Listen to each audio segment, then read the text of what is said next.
Hello, and welcome here. Do you ever feel weary from the constant push and pull within yourself? The promises you make at dawn that dissolve by dusk?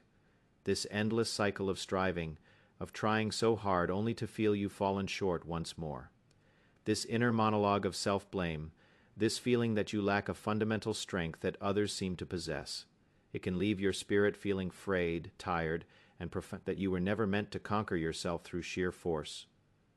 What if the path to becoming who you wish to be is not a war to be won, but a garden to be cultivated today? We will talk about the quiet truth of self-discipline. It is not about willpower.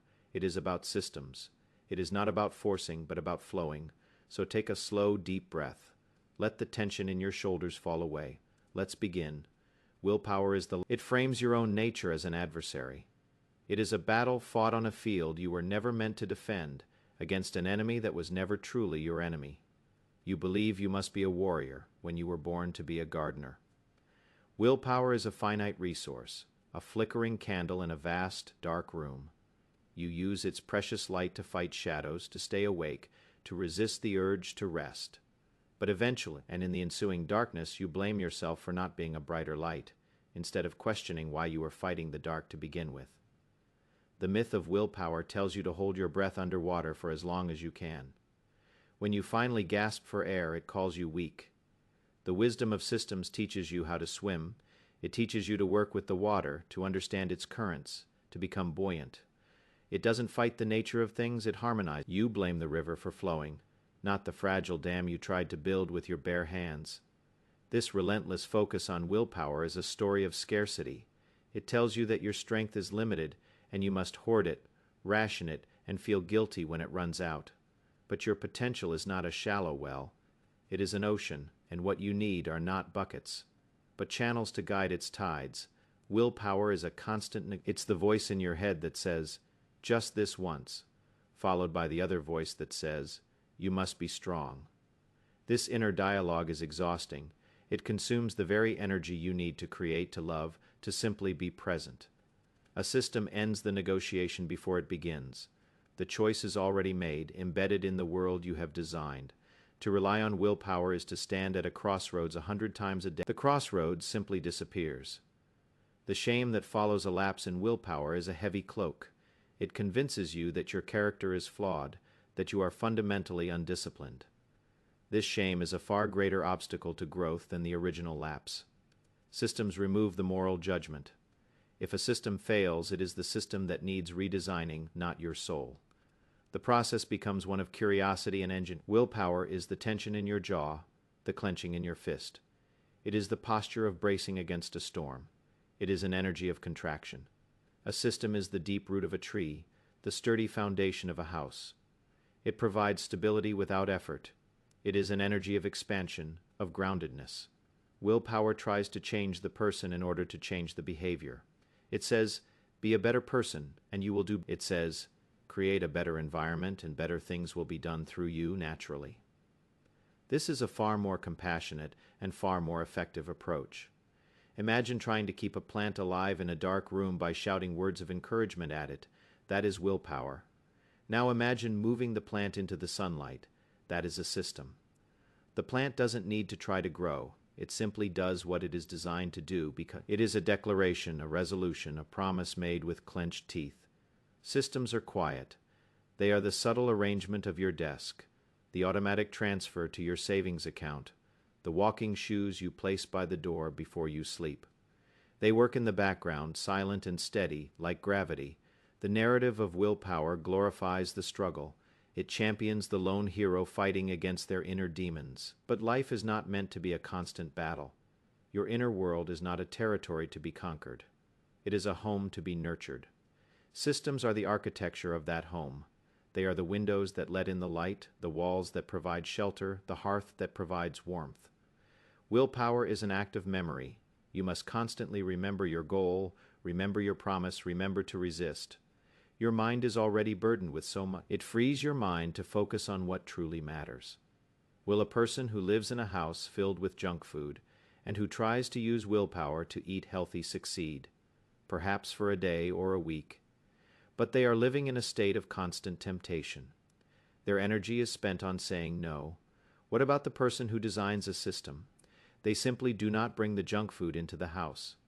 The battle is never fought. Willpower asks you to be a sentry, ever vigilant, guarding the gates of your own desires. It is a life of perpetual watchfulness. A system is like a gentle fence, built far out in the fields. It doesn't block your view, but it subtly guides your path, long before you ever reach a gate you might be tempted to open. So let us release this burden. Let us put down the heavy shield of willpower. It is a way of ease, of intelligence, of compassion, a way of systems. A system is a riverbed you carve, so the water of your intention can flow without effort. The river doesn't need to try to get to the sea. It simply follows the path of least resistance. Your life's work is not to push the river, but to design the riverbed. It is not about forcing the flower to bloom, but about tending to the soil, the sun, and the rain. You are not a separate, isolated will, but a porous being deeply influenced by the world around you. Therefore, the most profound act of self-discipline is to become the conscious architect of your world. Your environment is the invisible hand that guides your choices long before you are aware. A choice is being made. To master your life, you must first master your environment. Systems are about making your desired habits. If you want to drink more water, do not rely on remembering. Place a glass of water on your bedside table, on your desk, in every room you inhabit. You will drink more water not because you forced yourself, but because it is there. The friction to the desired action has been removed. If you wish to read more, place a book on your pillow. Your bed will become a cue, not just for sleep, but for reading. You have linked a new habit to an existing. A system is a choice you make once that automates 100 future choices. Deciding to lay out your workout clothes the night before is a single small decision, but it removes the dozen small decisions that stand in your way the next morning. What to wear, where to find it, whether you have the energy to look. You make one good choice, and it paves the way for the next. This is how momentum is built, not with a single heroic push. You have moments of weakness. Willpower demands perfection and shames you for these moments. A system anticipates them. It builds in buffers. It creates safety nets. It says, it's okay to be human. I've built a structure to support you, even when you feel you cannot support yourself. Think of the automatic savings plan. It moves the money for you without your daily consent. It is a system that honors your long-term goals. Willpower is a matter of addition, adding more effort, more strength, more control. Systems are often a matter of subtraction. What can you remove to make the right path clearer? Remove the distracting apps from your phone's home screen. Remove the television from your bedroom. Remove the toxic relationships from your life.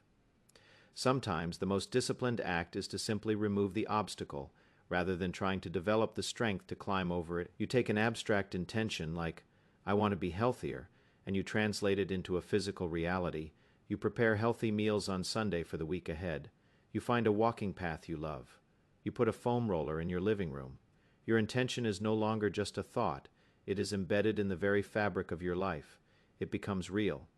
Willpower is focused on the outcome. It fixates on the goal, the finish line. They fall in love with the daily practice, the small ritual, the consistent effort. The system knows that if the process is sound, the outcome is inevitable.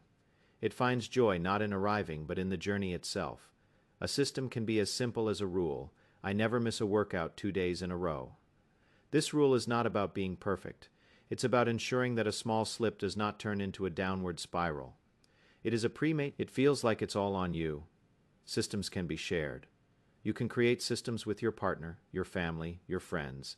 You can have an accountability partner for your morning walk. You can create a family rule that all devices are put away during dinner. Systems turn individual struggles into shared practices, weaving a stronger social fabric around your intentions. The most powerful systems are the ones that become rituals. They are imbued. Your evening journal is not just a record of your day. It is a conversation with your own soul. When a system becomes a ritual, it nourishes you. It is no longer something you have to do. It is something you get to do. It becomes a source of energy, not a drain on it. Let us start with the world outside of you. Your physical space is not merely a backdrop to your life. It is an active participant in it. Look around you now. Curate it with the intention of a museum director. Every object should either be useful or beautiful. Anything that distracts you from your purpose, that reminds you of a version of yourself you wish to move on from, does not belong. Create a space for everything, a designated place for your keys, your wallet, your phone. This simple system ends the daily chaos of searching, freeing up mental energy for more important things. When you enter that zone, your body and mind will receive a subtle cue. They will know what is expected of them. You are priming yourself for the state you wish to inhabit. The system of sight is powerful. What you see, you think about. If you want to learn a new language, place flashcards on your mirror. If you want to play the guitar, leave it on a stand in the middle of your living room, not hidden in its case. Make your goals visible. It is a space where you spend hours of your life. It too must be designed. Unsubscribe from the emails that clutter your inbox and your mind. Mute the notifications that constantly fracture your attention. Curate your social media feed as you would a garden. Pull the weeds, the accounts that stir envy, anger, or inadequacy. Plant flowers, the voices that inspire, teach, and uplift you. Create a system for your phone. Set time limits. Create a do not disturb schedule. Your phone should be a tool you use with intention, not a master that commands your attention at will. The system of preparation is a profound act of self-care. Prepare your healthy lunch the night before. Choose your clothes for the next day, pack your gym bag, and place it by the door. Each of these small acts is a vote for the person you want to be tomorrow. Schedule regular time with the people who nourish you. Make it a non-negotiable part of your week.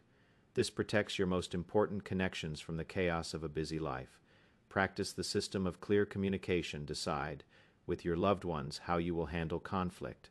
Agree to speak from your own experience, to listen without interrupting, to seek understanding before agreement. This is a system for love. Create systems for your finance. This is not about restriction. It is about directing your life's energy, which is what money represents, towards what you truly care about. Systems can also be boundaries. A boundary is not a wall to keep people out.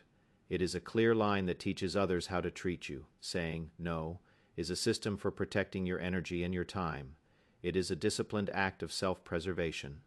If these words are finding a home, it helps this space of quiet reflection reach others who may be feeling weary from the same struggle. It allows us to continue this conversation together. Now, let us turn inward, for the external systems you build are only as strong as the internal systems you cultivate. Your inner world also needs architecture. Your mind, your emotions, your spirit, they all thrive within a structure of care. The most fundamental internal system is your... Do not start it by consuming the chaos of the outside world, the news, the emails, the social media feeds. Start it by connecting with yourself. Your ritual need not be long or complex. It can be 5 minutes of silence. It can be stretching your body. It can be writing down 3 things you are grateful for. It can be drinking a glass of water and looking out the window. The point is not what you do, but that you do it with intention. For many of us, this system is running on old, unhelpful programming. It is critical, judgmental, and fearful. You must become the gentle programmer of your own mind. Create a new system of self-talk based on compassion and encouragement. When you make a mistake, instead of saying, "I'm so stupid, try a new script. That was a learning experience. What can I do differently next time?" When you are afraid, instead of saying, "This is not about lying to yourself. It is about choosing a more supportive internal narrative." Gratitude is a system for rewiring your brain to see the good. The mind has a natural negativity bias. It is designed to scan for threats. A gratitude practice actively counteracts this. At the end of each day, create a ritual of naming 3 specific things that went well. It could be the warmth of the sun, a kind word. It shifts your entire emotional baseline. Forgiveness is a system for releasing the past. Holding on to resentment is like drinking poison and expecting the other person to suffer. It burdens you. Create a practice of forgiveness, both for others and for yourself. It doesn't mean condoning the hurt. It means choosing to release its hold on you. You can write a letter you never send. You can meditate on sending loving kindness. Mindfulness is the ultimate internal system. It is the practice of paying attention to the present moment without judgment. It is not about stopping your thoughts, but about observing them without getting entangled in them. A simple system is to set a timer for 1 minute, close your eyes, and focus on the sensation of your breath. When your mind wanders, gently guide it back. This practice builds the mental muscle of awareness. It creates a space between a stimulus. Emotions are not good or bad. They are simply energy and information. When you feel a difficult emotion, instead of suppressing it or distracting yourself, try this system, name it. This is grief. Acknowledge it. It is okay to feel this. Give it space. Where do I feel this in my body? This compassionate attention allows the emotion to move through you without getting stuck. It is a system for emotional. It is a fundamental requirement for a sustainable life. Schedule rest into your calendar with the same seriousness you schedule a meeting. Protect your sleep. Create a calming bedtime ritual. Take short breaks throughout your day.